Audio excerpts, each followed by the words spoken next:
काँग्रेसमन म्हणतो. तर तो मान मला मिळाला. पहिल्यांदाच मी त्यांच्यावर 7 त्यांची कलमं, त्याच्यामध्ये जे करप्शन त्यांनी केलंय किंवा एक स्पीच जे फ्री स्पीच वरती त्यांनी जी गदा आणली आहे किंवा त्यांच्या विरोधकांच्या वरती त्यांनी जो दबाव आणला, अशा काही गोष्टी होत्या. त्या 7 वेगवेगळ्या कलमामध्ये मी मांडल्या. आमच्या संसदेमध्ये, आमच्या काँग्रेसमध्ये जाऊन मी तासभर भाषण केलं आणि दुसऱ्याच दिवशी ट्रम्पनी जाहीर सभेमध्ये सांगितलं, हे ठाणेदार लुनेटिक आहेत, म्हणजे वेडे आहेत असं. आणि कुठे सांगितलं? तर मिशिगनमध्ये ते आले होते. बर, तुमच्याच मतदारसंघात? आमच्याच मतदारसंघात. त्यांचं 100वा दिवस होता ते अध्यक्ष झाल्यापासून. आणि ट्रम्पना नेहमी मी किती चांगला, सगळ्यात पहिला बेस्ट अध्यक्ष वगैरे असं त्यांना बोलायला आवडतं. तर मला ते माहीत होतं 100व्या वर्षी ते येऊन हुशारकी मारतील म्हणून. म्हटलं त्याच्या आदल्या दिवशीच मी ही 7 कलमं त्यांच्यावरती लादली. तर ते खूप रागवून गेले आणि आले माझ्या राज्यामध्ये.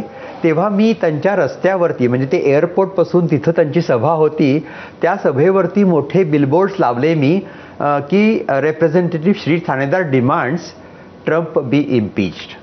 अच्छा, असे बोर्ड लावले. ते त्यांनी ते पाहतील अशा रीतीनं मी त्यांच्या वाटेमध्ये लावले ते. तर त्यांनी मात्र ते, त्यांना खूप राग आहे, त्यांना प्रतिकार चालत नाही, त्यांना विरोध नाही चालत. त्यांना खुश करावं लागतं त्यांच्यासाठी. जसं एखाद्या राजाला आवडतं बघा की राजाची स्तुती तुम्ही करा, त्याला बक्षीस द्या, असे ते राजेशाही थाटातले ट्रम्प आहेत. त्यांना अशी टीका केलेली आणि त्यांचे समर्थक तरी भडकून गेले. नुसतं म्हणजे बाहेरून आलेलं, आता हे एक अँटी इमिग्रंट्स अशी एक मूव्हमेंट आहे आता अमेरिकेत. ट्रम्पचे जे समर्थक आहेत त्यांना वाटतं की फक्त अमेरिका ही गोऱ्या लोकांचीच आहे आणि ही बाहेरून आलेली जी ब्राऊन मंडळी आहेत त्यांना सगळ्यांना काढून टाकावं, ते आपले जॉब्स घेतात वगैरे, अशी नको त्या समज त्यांच्यामध्ये आहेत. तर एका ब्राऊन माणसानं त्या आपल्या दैवतावरती हे असे 7 आरोप केलेत म्हणून माझ्यावरती सोशल मीडियामध्ये प्रचंड हल्ले झाले.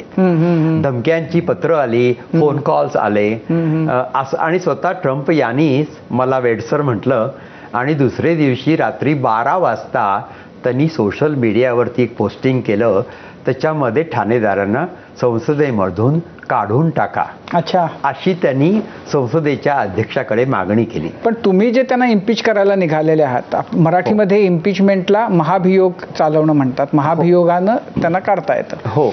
तर जर ट्रम्प ना, म्हणजे आता तुम्ही जी इम्पीचमेंटची मोशन दिलेली आहे त्या पद्धतीनं जर त्यांना काढायचं झालं तर त्याची काय प्रोसिजर आहे? त्याला मेजॉरिटी लागते काँग्रेसमध्ये. Simple majority. Simple majority. अच्छा, म्हणजे सदस्याला काढायसाठी 2/3